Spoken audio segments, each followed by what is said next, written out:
జపాన్‌కి, ఇండియాకి మధ్య ఉన్న కల్చరల్ డిఫరెన్సెస్ ఏంటో ఈ వీడియోలో మీకు ఒకటి చెప్తాను. మామూలుగా జపాన్‌లో నూడిల్స్ తినేటప్పుడు, రామెన్ గానీ, ఉదోన్ గానీ తినేటప్పుడు అనే సౌండ్ చేస్తారు. స్లర్పింగ్ అంటారు దీన్నే. ఇది జపాన్‌లో చాలా నార్మల్ అండ్ పొలైట్ అనమాట.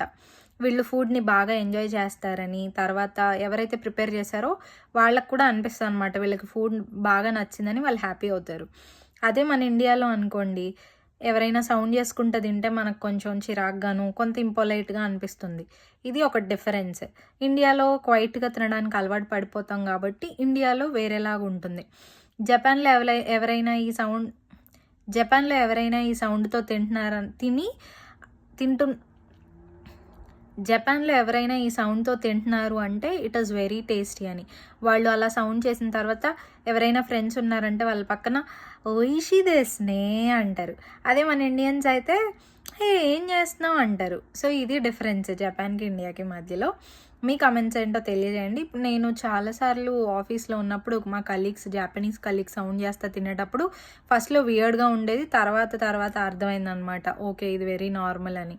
సో దీనిపైన మీ కామెంట్స్ ఏంటో తెలియజేయండి. వీడియో నచ్చితే లైక్ చేసి, షేర్ చేసి మరిన్ని వీడియోస్ కోసం ఫాలో అయిపోండి. Bye bye.